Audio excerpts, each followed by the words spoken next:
Assalamualaikum warahmatullahi wabarakatuh. Perkenalkan, nama saya Fajri Fikri Helmiendra dengan NIM G002408 dari kelompok B6 dengan blok 1.3 tentang sistem pencernaan dan metabolisme. Oke, hari ini kita mau membahas laporan praktikum pertama. Langsung ke soalnya aja. Laporan pertama. Alif baru saja flexing ke sirkel tongkrongannya gara-gara perutnya mirip roti sobek. Pas mereka nongkrong, teman-temannya yang merasa insecure bertanya ke Alif, bagaimana cara biar bisa six pack maksimal? Alif sebagai gym bro yang profesional memulai penjelasan tentang anatomi otot yang bikin perut jadi kotak-kotak. Nah, soalnya A. Jelaskan tentang pembagian lapisan-lapisan dinding abdomen anterior dan posterior. B. Jelaskan sistem otot yang ada di abdomen. Dan C. Jelaskan struktur penggantung yang menjaga organ pencernaan pada posisinya. Kita ke satu A dulu. Nah, kalau kita bisa lihat, sebuah dinding abdomen kan dia kan tebal ya. Tidak mungkin cuma selapis. Ini dia ada berlapis-lapis. Dan dibagi dua, yaitu pada dengan posisi depan atau anterior dan di bagian belakang atau posterior. Kita langsung aja. Nah, kalau kita mulai dari posisi anterior dulu. Nah, untuk posisi anterior sendiri tuh dia tuh dibagi menjadi berlapis-lapis. Nah, dari yang paling superficial adalah kulit. Nah, kulit ya udah tau lah kita. Dia tuh buat mengungkapkan struktur yang terletak di bawah rongga. Di bawahnya dengan rongga kecuali pada umbilikus. Terus kita lanjut ke ada di fascia superficialis. Nah, di fascia superficialis ini nanti akan dibagi menjadi dua, yaitu fascia camper dan fascia scarpa. Apa sih bedanya? Nah, fascia camper sendiri itu tuh isinya tuh dia tuh pokoknya lebih tebal dan isinya tuh dia tuh panicles adiposus atau jaringan lemak. Nah, sedangkan untuk fascia scarpa dia tuh lebih profunda dan dia tuh lapisan membranosa tipis dan dia tuh lemaknya tuh sedikit. Nah, habis fascia superficialis ada namanya fascia profunda. Oh ya, sebelum itu fascia camper dan scarpa ini dia tuh pada pria tuh fascia superficialis ini membentuk lapisan fascia khusus berisi sabuk-sabuk topos yang disebut sebagai fascia dartos.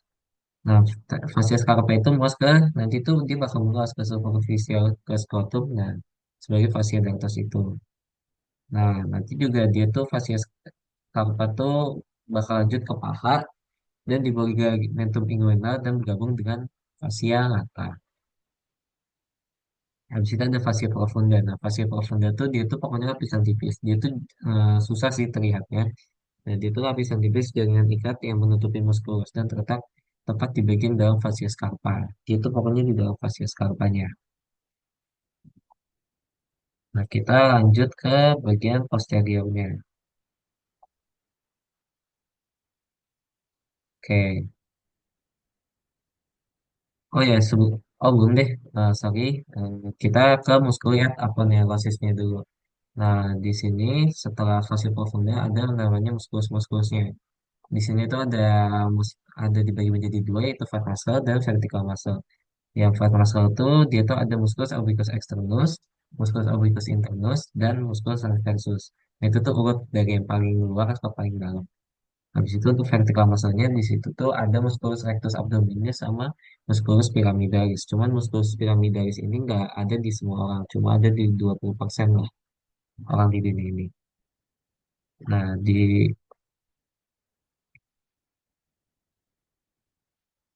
oke. Habis itu tadi udah, setelah itu di sini tuh ada eh, yang namanya fascia fascia transversalis dulu. Nah, fascia transversalis itu lapisan berkelanjutan fascia profundus yang memagari cavitas abdominalis dan melanjut ke dalam cavitas pelvis. Habis itu ada fascia extraperitonealis. Nah, fascia extraperitonealis ini memisahkan fascia transversalis dengan peritoneum. Nah, ini pokoknya. Nah, fascia arah ke sisi anterior itu disebut pre, karena di anterior berarti pre-peritoneale, dan untuk posisi posterior disebut retroperitoneale. Nah, nanti itu terdapat viscera retroperitoneal dan viscera intraperitoneale. Habis itu nanti ada peritoneum parietal. Nanti peritoneum parietal itu nanti bagi jadi dua, ada peritoneum parietal dan peritoneum visceral, dan nanti ada celah yang namanya cavum peritoneum. Cavum peritoneum ini ada yang mayor, minor, dan foramen epicoica winslowi. Kita lanjut dulu ke yang posterior. Posterior itu yang pertama tuh dia tuh ada kulit, dari C biasa ada kulit, terus ada facies superficialis, cuman yang bagian dorsi. Habis itu ada musculus. Musculus itu nanti dibagi menjadi beberapa macam. Nah, pertama itu ada musculus latimus dorsi. Nah, ini musculus latimus dorsi. Terus pada lapisan kedua, yaitu ada obliquus externus abdominis. Habis itu ada erector spinae, longissimus dorsi, sama serratus posterior inferior. Ini lapisan. Terus ada lapisan ketiga, ada musculus multifidus, musculus interspinal, sama musculus obliquus internus abdominis.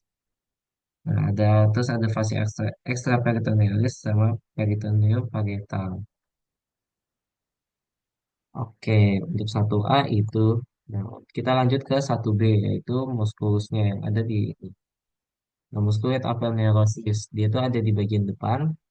Nah, yang seperti aku jelasin tadi itu, di sini kita bisa lihat ada musculus rectus abdominis, ada obliquus internus, terus ada musculus ini, terus ada ligamentum inguinal, ada epilogus externus internus, musculus transversus, sama musculus pyramidalis. Ini pyramidalis yang ini. Nah, pertama kita dari paling atas dulu, yaitu ini alba. Ini alba itu garis berserat tengah tunggal. Nah, jadi itu dibentuknya perpaduan aponeurosis, musculus obliquus internus sama externus, dan musculus transversus abdominis. Nah, dia itu terbentang dari proses sulfoideus sampai simfisis pubica. Nah, habis itu ada ligamentum inguinal yang tadi ini ligamentum inguinal itu batas bawah aponeurosis musculus obliquus externus abdominis. Nah, dia itu ada dextrat sinister juga. Nah, dia itu berjalan dari sia sampai tuberculum pubicum. Nah, terus tadi kan ada juga musculus rectus abdominis. Nah, dia itu dibagi jadi segmen yang jelas oleh tiga intersectonia tendinae. Nah, yang ini yang bikin six pack ini. Nah, terletaknya itu di setinggi processus xiphoideus, umbilicus, dan letak di antara keduanya. Nah, otot-otot ini itu digugus oleh vagina musculorectis sesuai namanya. Nah, vagina itu kan sarung ya, sarung umbilicus musculus rectus abdominis MRA. Oke, kita ke samping. Nah, gimana sih cara bedainnya antara rectus abdominis, musculus transversus, obliquus internus sama externus? Nah, pertama kita lihat dulu untuk aras rambut musculus obliquus externus tuh dia tuh inferomedial, berarti inferomedial. Dia berarti masuk ke dalam, berarti ke arah medialnya. Berarti dia membentuk huruf V.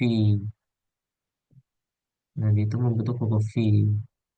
Sedangkan untuk internal, dia tuh superomedia, berarti ke atas kan, supero. Supero berarti ke atas, dia berarti membentuk A. Ini makanya disebut musculus obliquus internal. Nah, untuk musculus transversus, dia tuh bakal arahnya kayak begini. Dia tuh vertikal. Sedangkan untuk rectus abdominis, dia tuh horizontal. Ya, lanjut ke satu C. Nah, di sini ada namanya peritoneum parietale. Nah, dia itu yang buat menjaga organ biar terletak di pada tempatnya gitu loh.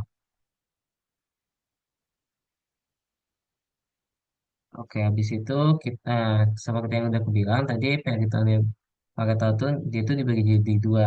Ada yang namanya peritoneum parietal sama visceral. Nah, parietal itu yang melapisi bagian dalam dinding abdomen dan menjadi bagian dari dinding abdomen itu sendiri. Sedangkan untuk peritoneum visceral itu peritoneum yang melapisi langsung permukaan organ visceral abdominis baik segala permukaan organ. Nah, dari semua organnya, nah ada juga yang seluruh permukaan organ. cuma sebagian sama seluruh. Kalau sebagian itu namanya retroperitoneal, sama untuk seluruh itu intraperitoneal. Nah, kan dia tuh ada dua tadi ya. Nah, kalau ada dua gitu, nanti dia tuh membentuk satu kafum. Nah, ini disebutnya sebagai kafum peritoneal. Nah, kafum ini isinya tuh kayak sedikit cairan serosa. Nah, fungsinya tuh buat melubrikasi permukaan peritoneum agar kalau kan dia bakal bergesekan ya, supaya nggak lecet gitu lah. Nah, kafum peritoneum itu nanti tidak lagi merupakan suatu rongga utuh, bisa menjadi dua rangan, ya. Kafum peritoneum mayor sama kafum peritoneum minor. Nah, kafum ini tuh berhubungan melalui suatu lubang. Nah, lubang itu disebut foramen epicori with swelling.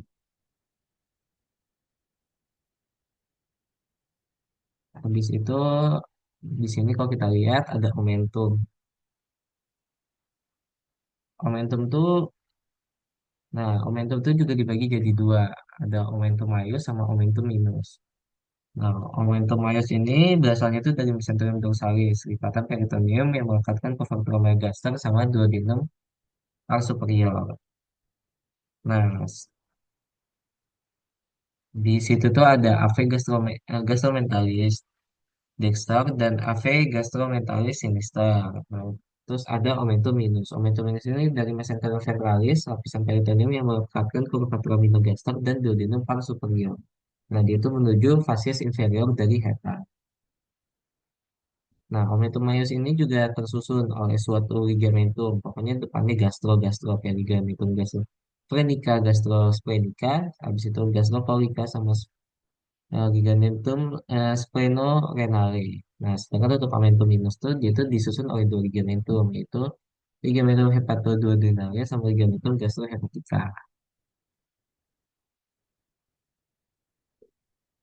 Sekian, terima kasih. Wassalamualaikum warahmatullahi wabarakatuh.